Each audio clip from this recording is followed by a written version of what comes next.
Assalamualaikum warahmatullahi ta'alahi wabarakatuh.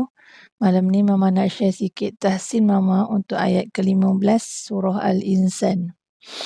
Okey, sebelum tu Mama nak share bacaannya. A'udzu billahi minasyaitonir rajim. Bismillahirrahmanirrahim. ويطاف عليهم بآنية من فضة وأكواب كانت قواريرا. Sadaqallahul Azim. Okey, kita pergi ke satu persatu kalimahnya. Okey, kalimah yang pertama adalah wa yutafu. Okey, huruf waw. Di sini waw adalah huruf yang nipis. Macam mana kita nak nipiskan? Kita kena muncungkan mulut kita. Wa. Okey, kalau kita tak muncung dia akan jadi tebal lah. Wa, tak mau. Kita kena wa. Kemudian huruf ya berbaris depan kita kena muncung.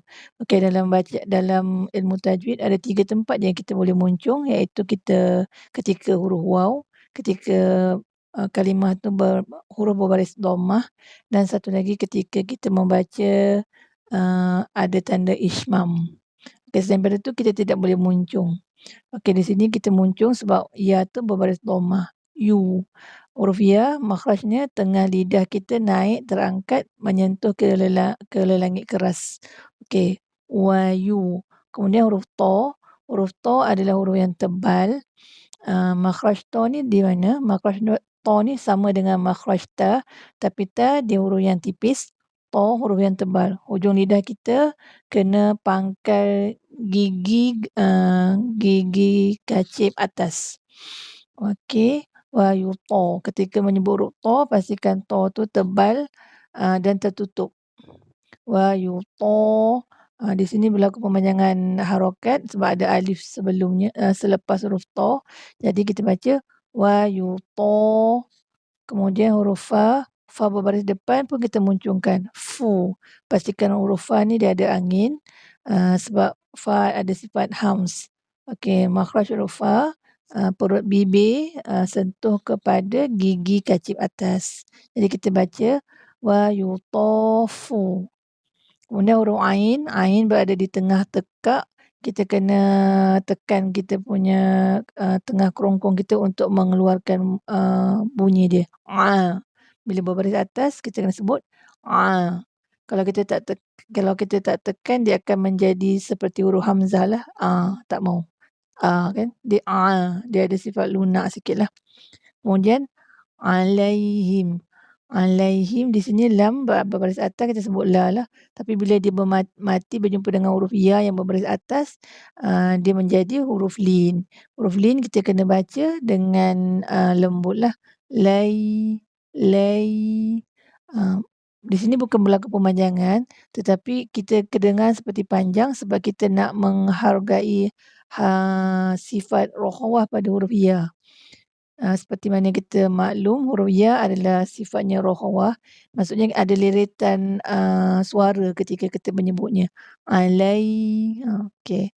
Kita tak boleh mati terkejut lah kat situ sebab kalau mati terkejut nanti dia akan jadi hukum syiddah. Jadi okey, him. Ha makhrajnya di dasar kerongkong lah. Jadi kita kena tahqiqkan, jelaskan untuk sebut dia he.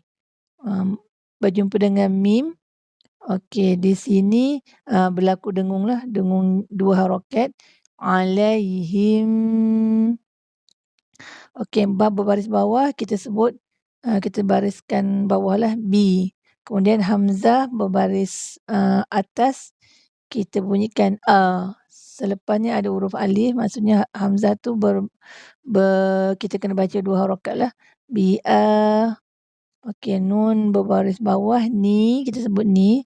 Selalunya apa-apa yang berbaris bawah ni kita lebih sinonim dengan huruf I. Jadi ni. Jangan sengit lah jadi ne, tak mau. Kita kena baca ni. Ya berbaris fathah kita sebut ya. Ya seperti tadilah makhrajnya tengah lidah naik sentuh ke lelangit tengah lah yang keras. Kemudian, ta marbutah tu ada tanwin berjumpa dengan huruf mim. Di sini berlaku, hukum, idgham ma'al gunnah. Jadi kita dengungkan masuk ke huruf mim. Bila mim tu bersabdu, lagi jelaslah kita punya dengung tu. Jadi kita kena baca bi'aniyatim. Kita kena dengunglah. Kemudian, okey. Nun mati berjumpa dengan huruf fa, di sini berlaku juga dengung, iaitu dengung ifa. Maksud dengung ifa, kita sembunyikan sebutan nun, tapi kita bersedia untuk menyebut huruf yang depan. Jadi dengung kita di sini menjadi dengung yang nipis kerana huruf fa adalah huruf yang nipis. Mil. Okey, masa kita nak dengung, kita zahirkan dulu sebutan mim berbaris bawah, mi. Kemudian kita dengung naik ke hidung. Keadaan bibir kita atau mulut kita bersedia untuk menyebut huruf fa, di mana huruf fa, perut bibir sentuh kepada gigi kacip atas. Jadi kita kena dengung mil, mil. Okey, dengung yang nipis lah. Jangan angkat pangkal lidah. Kalau kita nak angkat, kita akan jadi dengung yang tebal. Miong, tak mau. Mil. Okey. Fa sabdu berjumpa dengan huruf dhad. Huruf dhad adalah huruf yang tebal. Jadi kita kena hati-hati bila huruf nipis bersebelahan dengan huruf tebal, kadang-kadang kita tersasul menebalkan huruf fa. Tak mau di situ, jadi kita kena sebut min fi. Fa tu berbaris bawah kita nipiskan, berjumpa huruf dhad baru tebal. Film, film. Okey. Bila huruf dhad dia ada satu sifat yang tebal dan tertutup. Lagi satu kita kena sempurnakan makhraj huruf dhad, iaitu huruf dhad makhrajnya tepi hujung tepi lidah terangkat kena kepada gigi geraham atas. Yang mana kita tahu gigi geraham atas tu ada 4, jadi berlaku pemanjangan harokatlah dekat situ. Mim, film, film. Okey, kita kena ada dengar liritan suara, yang mana liritan suara ni kita panggil dia istitolah, maksudnya pemanjanganlah. Kemudian liritan suara tu pula kita tidak boleh sentap dia sebabnya huruf dhad dia ada sifat rokhawah. Jadi kita kena baca secara perlahan-lahan dan berhati-hatilah untuk menyempurnakan sifat istitolah dengan rokhawah dia. Min film, film. Okey. Dhad berbaris atas, dha kita kena tebalkan dan tertutup dia lah. Film, dha. Okey, ta marbutah berjumpa dengan huruf waw. Dia ada tanwin di situ, berlaku lagi idgham ma'al gunnah, maksudnya kita dengung masuk ke huruf waw lah. Tiung, tiung. Pastikan dengung kita naik ke hidung, bukan sekadar di mulut saja. Kalau mulut dia akan bunyi tiung, tiung, tak masuk hidung. Macam mana kita nak tahu? Kita kena tutup hidung kita. Tiung. Kalau kita rasa sukar, maksudnya kita punya dengung tu sempurnalah. Okey. Film, dha, tiung, wa, ak. Okey, hamzah berbaris atas kita semua kena sebutkan a. Kita kena jelaskan bunyi hamzah a. Bila mati berjumpa huruf kaf. Okey, dia ada berlaku huruf kaf adalah huruf yang syiddah, maksudnya bila dia mati secara sempurna. Maksudnya dia syab, tiada lebihan suara. Ak, ak. Okey, hati-hati jangan terlalu terlebih ak. Sebabnya huruf kaf dia punya dia terlalu sedikit saja. Ak. Okey. Lepas tu wa di sini kita baca 2 harakat, munculkan dulu untuk menipiskan huruf waw. Wa, kemudian ada tanwin berjumpa dengan huruf kaf berbaris bawah. Kita dengungkan juga biakwabin. Okey, bila di sini berlaku hukum ifa. Bila dia huruf ifa ni dia punya makhrajnya dekat dengan makhraj huruf qaf, tapi huruf kaf ni di atas sikit.